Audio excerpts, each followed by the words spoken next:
दोस्तों, आपने पद्मावत मूवी में अलाउद्दीन खिलजी के मुंह से निकले एक डायलॉग को तो सुना ही होगा, जहां वो चित्तौड़ पर हमले से पहले अपने सिपे सलार मलिक गफूर से कहता है कि सरहदें तो बहुत फैला दी, अब बाहें फैलाते हैं। एक जंग हुस्न के नाम। इतिहास में कई ऐसी जंग हुई है जिसकी वजह राजनीतिक नहीं बल्कि व्यक्तिगत थी। आज के इस वीडियो में हम ऐसे ही एक जंग के बारे में जानने वाले हैं जिसकी वजह केवल एक स्त्री को पाने की थी। 16वीं शताब्दी में सेंट्रल इंडिया में बसा सल्तनत मालवा आज के मध्य प्रदेश और साउथ ईस्टर्न राजस्थान का हिस्सा हुआ करता था, जहां राज करते थे सुल्तान बाज बहादुर। बाज बहादुर की बात की जाए तो he was very passionate about singing. उनका सारा दिन केवल गाना गाने में ही चला जाता था। बस यही वजह थी कि वे अपनी सैन्य शक्ति को लेकर ज्यादा सीरियस नहीं थे। बाज बहादुर का अपने कला के प्रति लगाव और भी बढ़ा जब उन्होंने निहायत ही खूबसूरत स्त्री रूपवती से शादी की। रानी रूपवती भी बाज बहादुर की तरह ही गाना गाने में माहिर थी। फिर क्या था, एक से भले दो, दोनों घंटों नदी के किनारे अपने गाने का रियाज करते थे। आम जनता के बीच क्या चल रहा है किसी को कोई फिक्र नहीं थी। उस वक्त दिल्ली की गद्दी पर मुगलों के तीसरे बादशाह अकबर का राज हुआ करता था।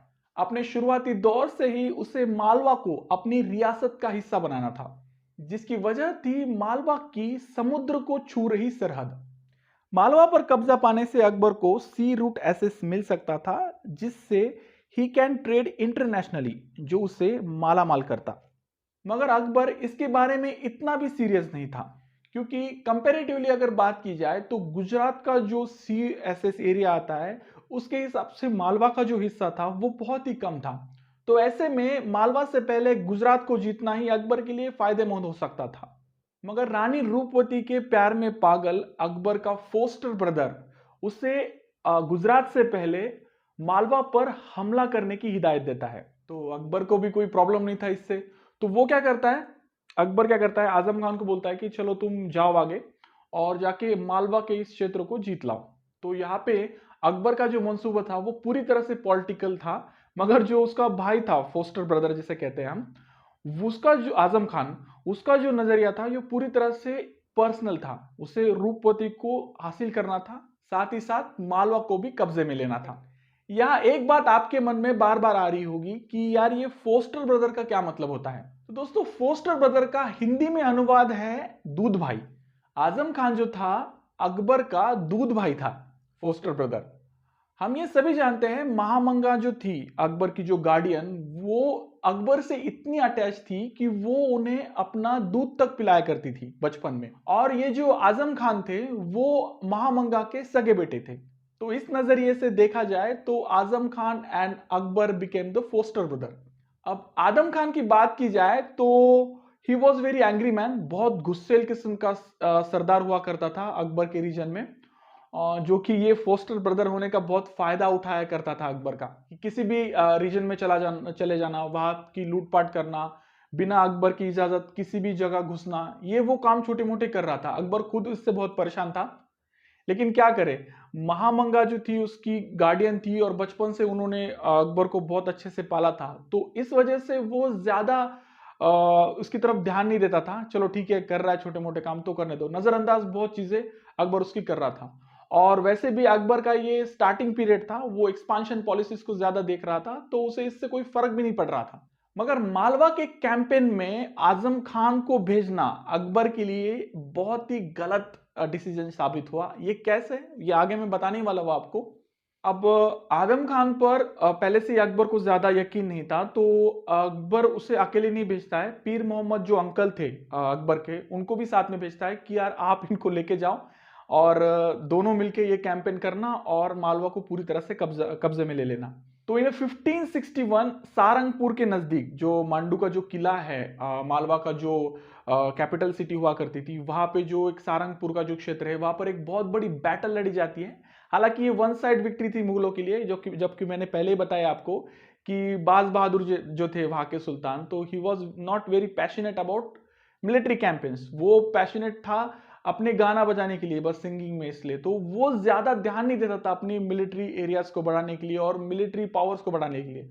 तो ये उसके लिए बहुत कमजोर लड़ाई साबित हुई और फाइनली उसकी जिंदगी की ये आखिरी लड़ाई भी थी। इस बैटल में बाज बहादुर की बुरी तरह से हार हो जाती है और वो भागकर नीचे का वाले क्षेत्र, खानदेश का जो एरिया था, जो आज का जो अपर महाराष्ट्र का जो एरिया है, आप नक्शे में देख सकते हैं, यहां पर वो भाग जाता है। बाज बहादुर के भाग जाने की वजह से आदम खान को अब पूरा रास्ता खुला पड़ा था। वो किले पर अल्टीमेटली कब्जा पा लेता है, पूरे मंडू का जो किला था। वो जैसे ही रानी रूपवती के महल की तरफ बढ़ता है, उसी बीच उसी दौरान रानी रूपवती क्या करती है, जहर खा लेती है और अपनी जान दे देती है। अपनी अस्मिता, अपनी इज्जत को बचाने के लिए वो जान दे देती है। अब यहाँ पे आजम खान ने मालवा के जो टेरिटरी थी वहां पर तो पूरी तरह से विक्ट्री पा ली थी, लेकिन उसका जो इकलौता सपना था, जिस वजह से वो यहाँ पे आया था, रानी रूपवती को उसे पाना था, वो उसका सपना पूरा नहीं हो पाता है।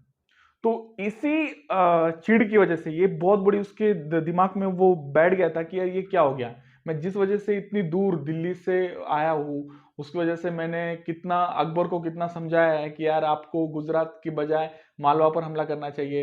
ये पूरा मैंने पूरा इतना षड्यंत्र करके मैं मालवा को जीतने आया हूँ और जिस वजह से मैं यहाँ पे आया हूँ रानी रूपवती को पाने के लिए, वही उसी ने ही आत्महत्या कर ली है।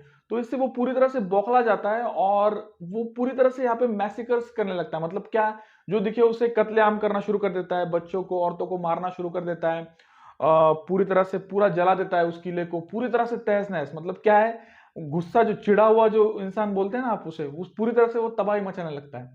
अब जैसे ही ये बात अकबर को पता चलती है तो वो गुस्से से आग बबूला हो जाता है कि भाई ये क्या है, आपको मालवा पर कब्जा करने के लिए भेजा गया था, वहां की टेरिटरी आपने जीत ली है और वो जो हिस्सा है मालवा का वो है अभी मुगल सल्तनत का हिस्सा, और जिस तरह से आप जीतने के बाद भी इसका पूरी तरह से वहां पे तबाही मचा रहे हो, तो अल्टीमेटली आप क्या कर रहे हो, मुगल की टेरिटरीज को खत्म कर रहे हो। तो ये अकबर को थोड़ा खटकता है।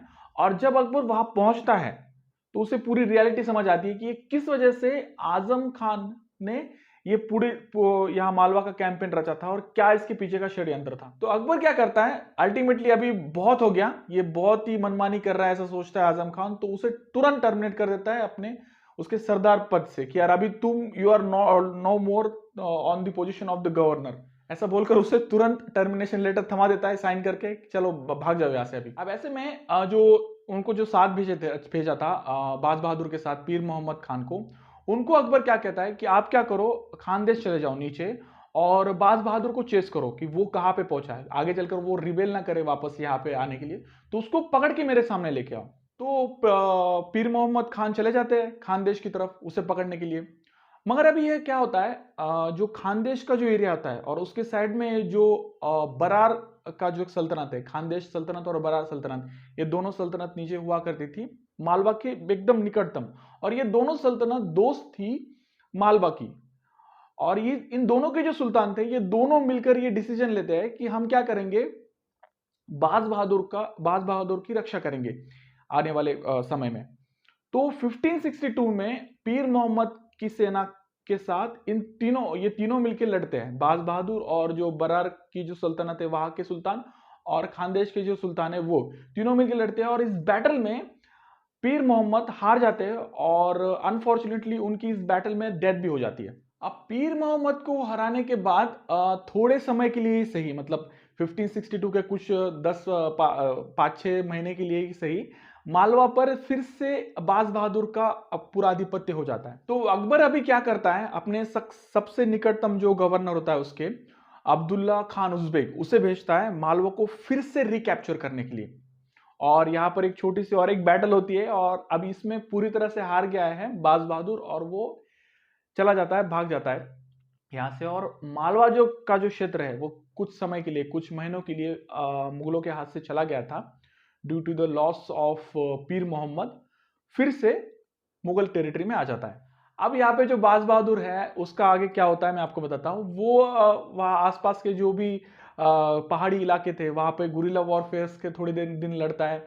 कुछ दिन वो राणा उदय सिंह के पास भी रहता है कुछ दिन के लिए। मेवाड़ के जो राजा थे बहुत बड़े, उनके बेटे का नाम क्या था, आपके लिए ये सवाल है, कमेंट बॉक्स में जरूर लिखिए। बहुत बड़े शासक हुए आगे चलकर, अकबर के नाक में दम कर दिया था उन्होंने। उनके बेटे का नाम क्या, उदय सिंह के बेटे का नाम क्या था, आप कमेंट बॉक्स में जरूर लिखिए। तो उनके पास भी ये बाज बहादुर रहता है, लेकिन बाद में क्या होता है, ये घूम फिर कर बहुत थक जाता है और 1572 आते आते ये फाइनली सरेंडर कर देता है अकबर के सामने कि यार मैं अभी हार गया हूं, आपको जो सजा देनी है, मेरा सर काटना है काट दो, मुझे करना है, जो करना है वो करो। तो ऐसी सिचुएशन में अकबर को आ जाती है दया कि यार भाई ये तो बहुत बड़ा आशिक था, बहुत गाने गाता था, बहुत बड़ा नाम था इसका उस समय। तो अकबर भी थोड़ा बहुत इन कला प्रेमी था, उसे भी अपने राज्य में ऐसे लोगों की जरूरत थी कि जो गाना बजाए, ये करे। तो अकबर उससे नाराज नहीं होता है, उसे वो 2000 का मनसब दे देता है, एक जहागिरी दे देता है एक जगह की, चलो यार इतने जगह जगह आप ले लो और यहाँ से आगे चलकर आप यहाँ पे राज करो। तो ये इस प्रकार ये पूरी बैटल हुई थी और ये पूरा क्षेत्र अभी इसके अंडर आ गया था, मुगलों के अंडर आ गया था। आगे चलकर ये मालवा का एक रीजन नहीं बल्कि मालवा का एक सूबा कहा जाएगा मुगल सल्तनत में। तो ये थी इस बैटल की कहानी। आपके इसके बारे में क्या कहना है कमेंट बॉक्स में जरूर लिखिए। वीडियो अच्छा लगे तो प्लीज इसे लाइक कर अपने दोस्तों में शेयर करना ना भूलें। और हाँ, आपको अगर मेरा नरेशन अच्छा लगता है तो प्लीज इस चैनल को सब्सक्राइब कर देना। मिलते हैं अगले वीडियो में ऐसे ही किसी इंटरेस्टिंग टॉपिक को लेकर। तब तक के लिए धन्यवाद।